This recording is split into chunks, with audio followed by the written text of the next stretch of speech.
The lease renewal notice was sitting on the kitchen counter when I got home that Tuesday night. I didn't think much of it at first.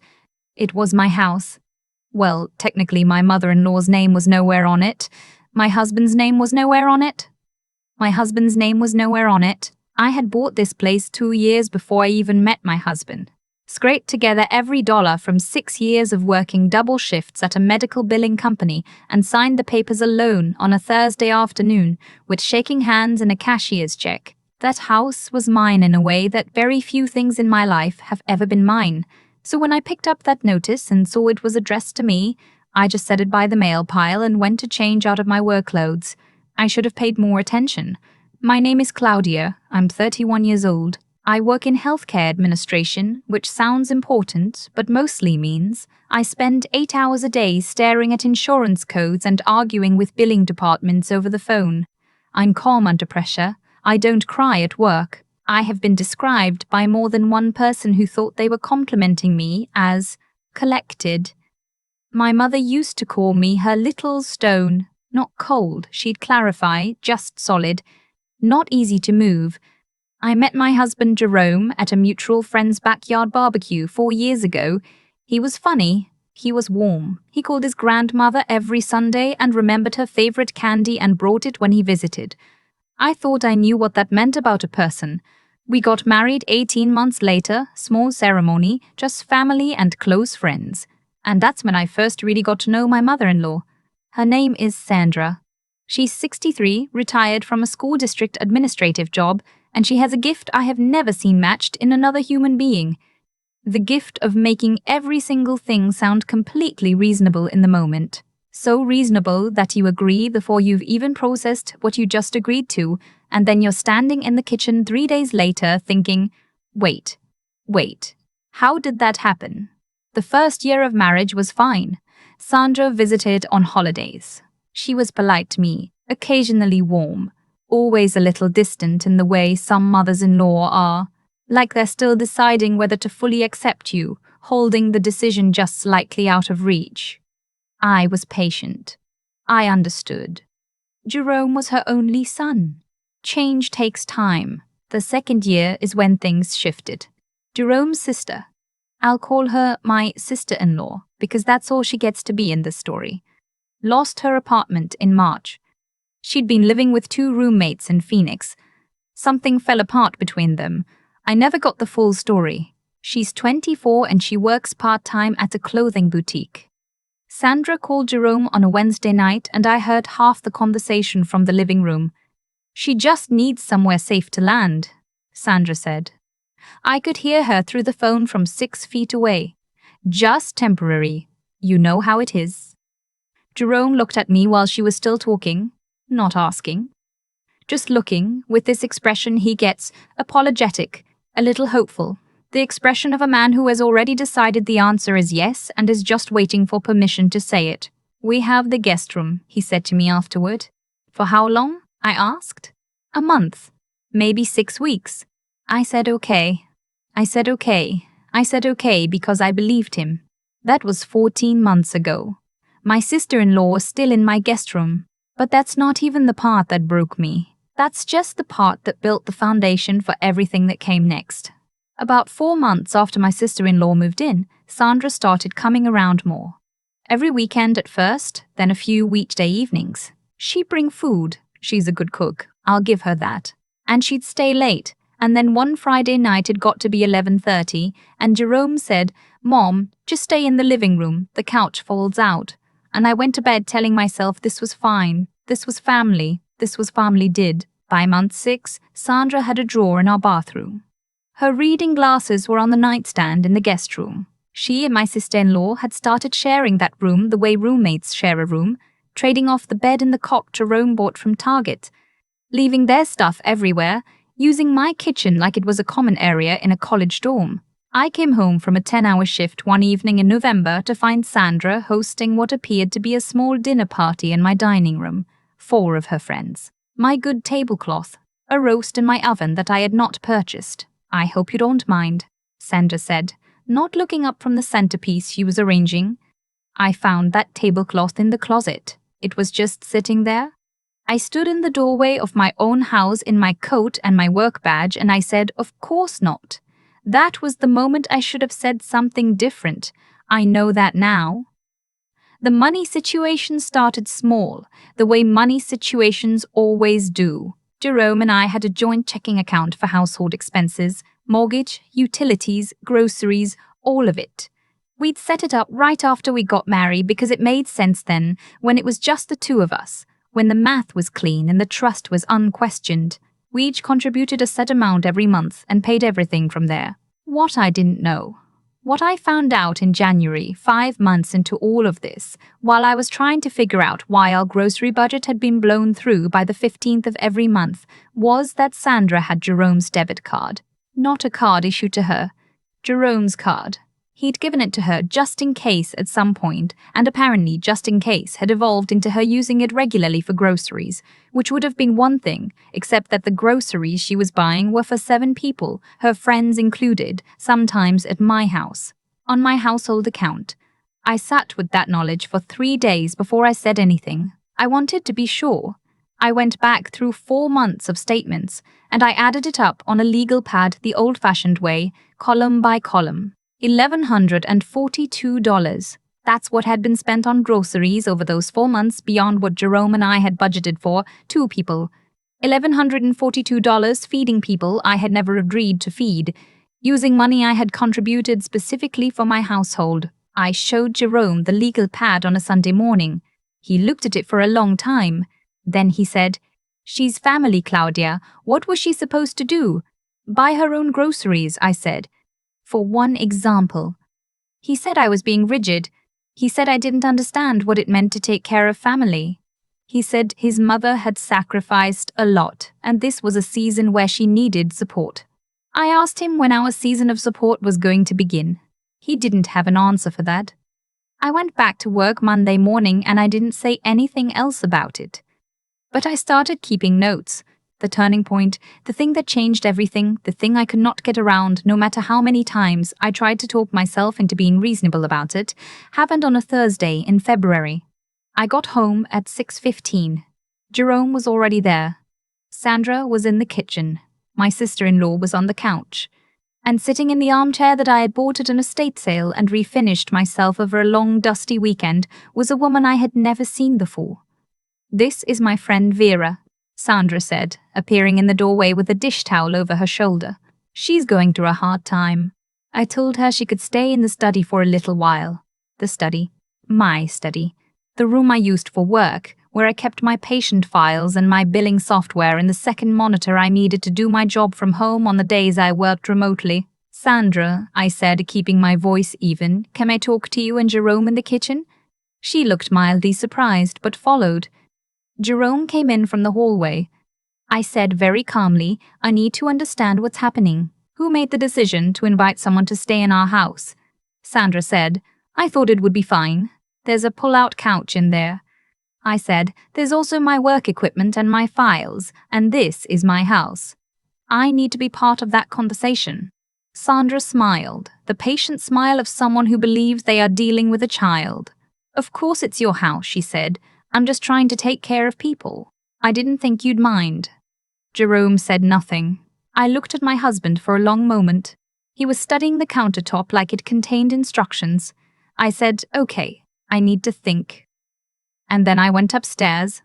And I did, very carefully, think. Here's something I learned growing up, that I believe with my whole chest. When someone tells you that you're being unreasonable for wanting basic respect in your own home, they are counting on you to doubt yourself. They are counting on your politeness, your patience, your deeply conditioned refusal to make a scene.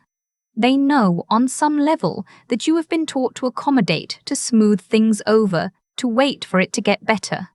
They are betting on that. I had been accommodating for 14 months. I was done accommodating. I did not argue. I did not raise my voice. I did not issue ultimatums that evening or the next morning. I went to work on Friday and I made 3 phone calls from my car during my lunch break. The first call was to my bank. I asked them to separate my individual account from the joint account. I moved my direct deposit back to my personal account and left enough in the joint account to cover that month's contribution I'd already agreed to. Nothing more. The second call was to a locksmith. I scheduled them for the following Tuesday, while Jerome would be at work and Sandra typically went to her book club. The third call was to an attorney. Not a divorce attorney, a real estate attorney. Because the house was mine, the deed was in my name, and I wanted to understand exactly what my rights were.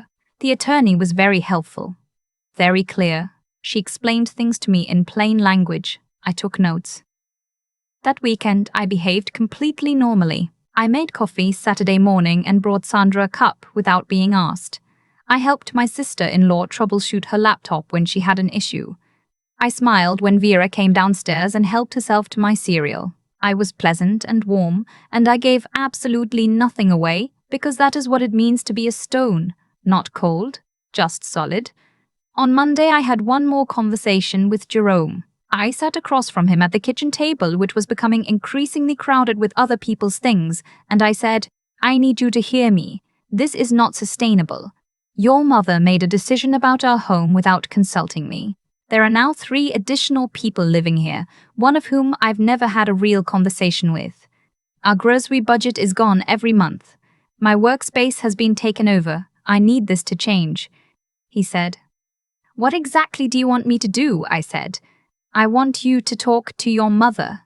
I want a real timeline for everyone to transition out. I want my study back by the end of the month." He said his mother was between living situations. I said, "Jerome, your mother owns a condominium in Scottsdale that she has been renting out for $2,100 a month since August." He went very still. I slid a piece of paper across the table. I'd found the rental listing 7 weeks earlier on a real estate platform by Afton. By accident, I'd been looking up a colleague's address in the same area, and the listing came up in the related results. Sandra's name, Sandra's condo, rented, furnished, available for a 12-month lease, occupied since August, which meant for 6 of the 14 months that Sandra had been living in my house, eating my food, using my household account, hosting her friends at my dining table, she had been collecting $2,100 a month in rental income, $12,600. Jerome stared at the paper. He didn't say anything for a while. Then he said, "I didn't know about this." I believed him. That was the saddest part, actually. I genuinely believed he didn't know. "I'm not asking you to choose sides," I said. "I'm asking you to help me fix this. Because if we don't fix this, I don't know where we end up." He said he needed time. I said, "I've given 14 months. I need an answer by Friday." I went to work Tuesday and came home to a house where the locks had been changed, by my locksmith on my schedule. I had rekeyed everything, front door, back door, side garage entry. I gave Jerome a new key. I kept all the others. Wednesday morning, Sandra came downstairs at 7:30 and tried to leave her book club planning meeting, and her key didn't work. I was sitting at the kitchen table with my coffee. She came back inside and stood in the doorway and said, "The lock seems to be different." I said, "Yes, I had it changed." She looked at me for a moment. Then she said very carefully, "I'll need a key. I'll need a key." I said, "Sandra, I'd like to have a conversation first about what the living situation here is going to look like going forward. I think we're overdue for that."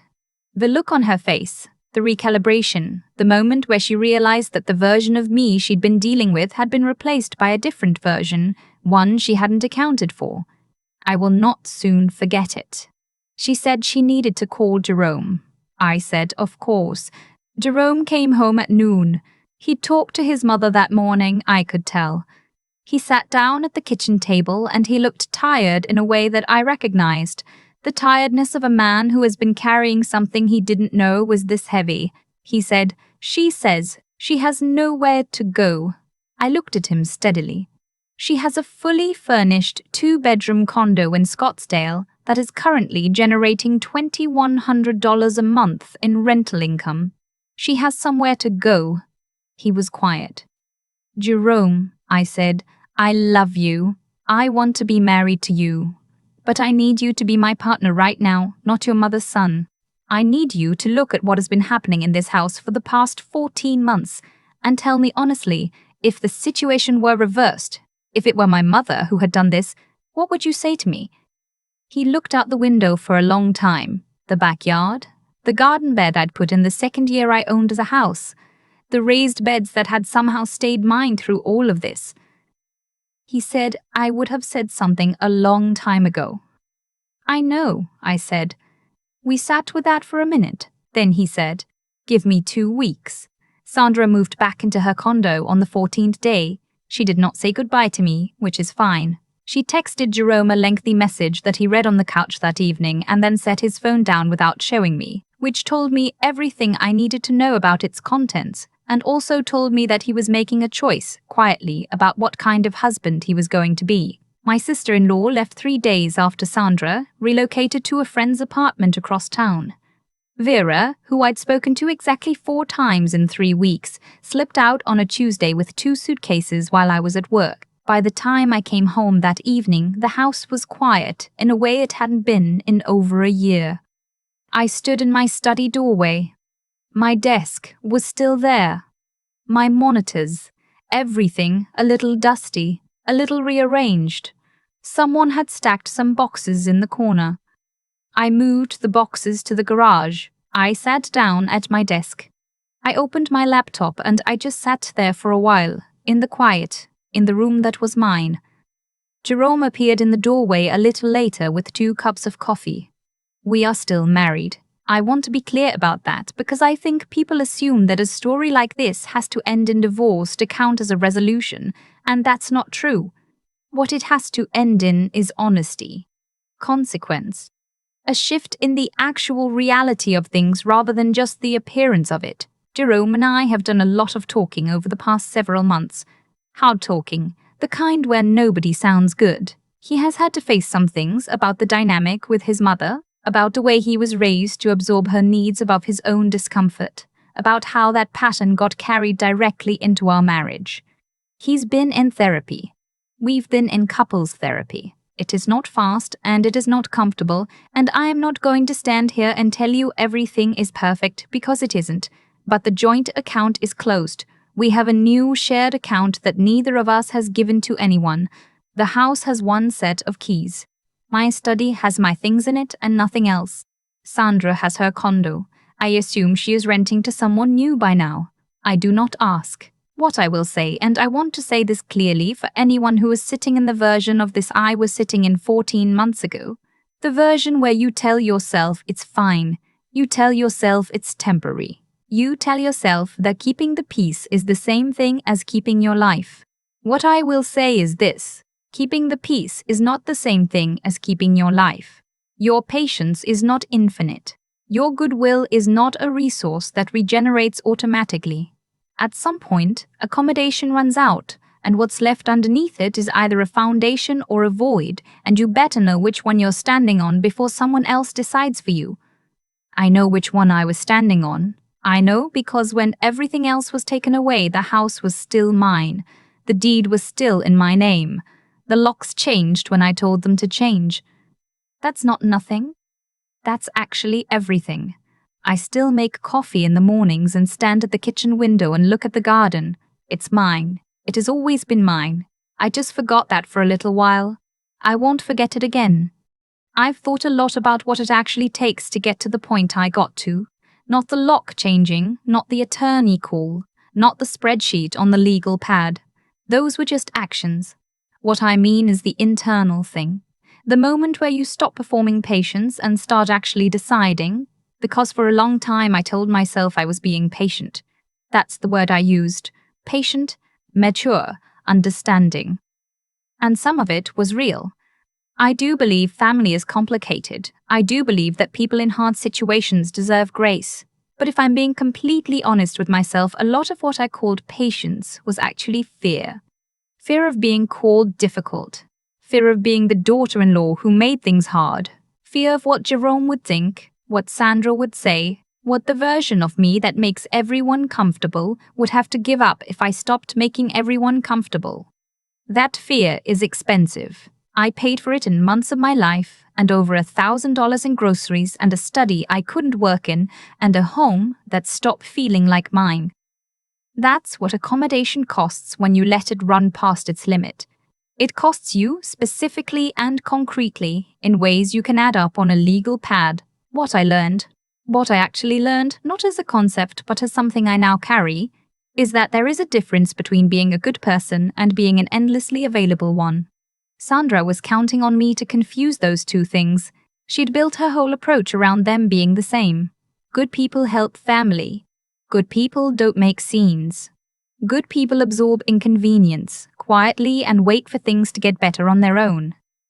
And as long as I believed that, I was useful to her in a way that cost me everything and cost her nothing. The moment I separated those two ideas, good person versus available person, everything clarified. I could be decent and firm at the same time. I could care about Jerome and still require him to show up. I could feel for my sister-in-law's situation and still not make it my permanent problem to solve. That's the intelligence part, I think. Not cleverness. I don't mean strategy, though the legal pad and the attorney calls were necessary. I mean the slower, harder intelligence of actually seeing your situation clearly.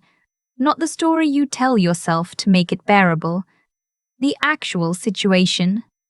Sandra had a condo. Sandra was collecting rent. Sandra was also eating my food and using my account and inviting her friends into my house. Both of those things were true at the same time, and I had been so focused on accommodating the first version of reality that I'd refused to look directly at the second. Courage without clarity just gets you hurt faster. Clarity without the willingness to act just gets you stuck. What actually moves things is when you put them together, when you see it, and then you do something about it. Steadily, without drama, without waiting for someone else to fix it. Jerome is doing the work now. I respect that. It would have been easier in some ways if he'd been the villain, if I could have written him off cleanly.